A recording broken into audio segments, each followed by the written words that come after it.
Sir budget কম, দরজা নেই, পর্দা।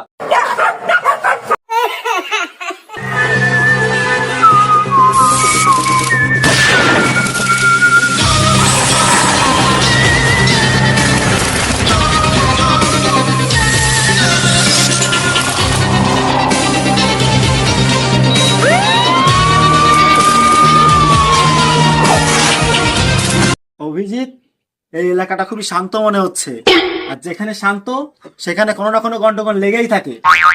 ঠিক বলেছেন স্যার, একটাও মাছি উঠছে না। মাছিগুলো মানে ভয় পালিয়ে গেছে। মাছিটা মনে হয় ভিসা নিয়ে বিদেশে পালিয়ে গেছে। চুপ করো ফ্রেডরিক্স। দয়া, দরজাটা ভেঙে ফেলো। স্যার বাজেট কম, দরজা নেই, পর্দা। समझ गया। ও, তাহলে পর্দাটা সরিয়ে ভেতরে চলো, কুছ তো গড়বড় হে।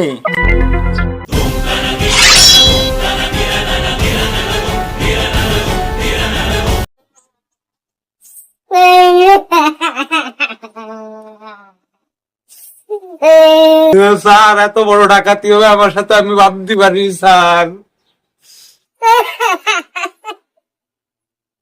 শান্ত হও, বলো তোমার কি হারিয়েছে, সোনা দানা নাকি আইফোন? না স্যার, ওসব কিছু না।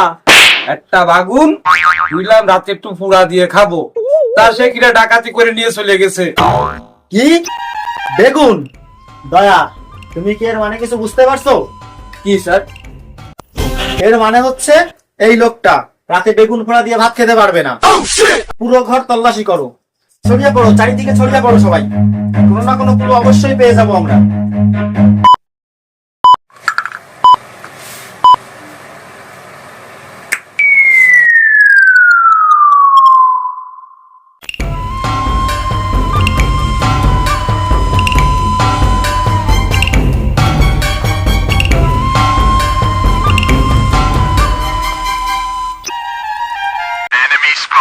A few moments later. Sir একটা কুলু পেয়েছি। বাইরে নিয়ে এসো, কি পেয়েছো? এটা কিসের সুতো ফেটরি? এটা দেখে মনে হচ্ছে গরুর লেজের সুতা। তাহলে কি চোর গরু ছিল? ফেডরিক, গরু কি কখনো বেগুন চুরি করতে পারে? নিশ্চয়ই এটা চোরের লুঙ্গির সুতা ছিল। তার মানে চোর লুঙ্গি পরে চুরি করতে এসেছিল। দয়া, এই এলাকায় কার কার লুঙ্গি আছে সব একটা লিস্ট করে ফেলো। Okay sir.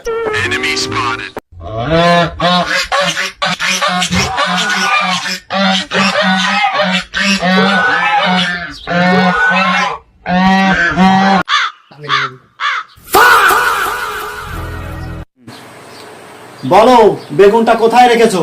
সত্যি কথা বললে ছেড়ে দিব, তা না হলে দয়া তোমাকে এমন চড় মারবে তুমি নিজেই বেগুনি হয়ে যাবে। স্যার আমি তো গ্যাস লাইট নিতে এলাম। দয়া, তোর দাও, সবকিছু ভেঙে দাও। স্যার কি ভাঙবো? ফ্রিজ নেই, দরজা নেই, আলমারি নেই, খালি আছে একটা প্লাস্টিকের কুটু। তুমি ওই কোটোটাই ভেঙে ফেলো।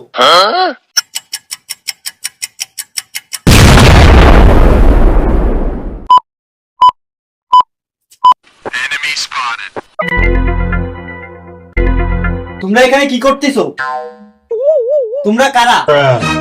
সিআইডি আইছে আমাকে বেগুন উদ্ধার করার জন্য। কোন বেগুন? সে বেগুন তো আমি সকালবেলা বাতে দেখে বেড়াইছি। তুমি তো আজকে সকালে বাজারে যাওনি। ঘরে তো একটাই বেগুন ছিল।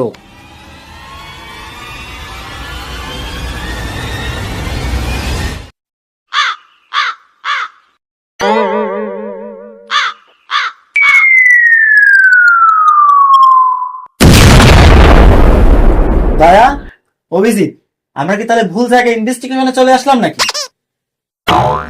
আসল অপরাধী তাহলে মনে হচ্ছে খিদা।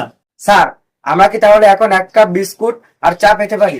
দয়া, তুমি ফেডরিক্সকে একটা চড় মারো তো, সবসময় উল্টো পাল্টা বল।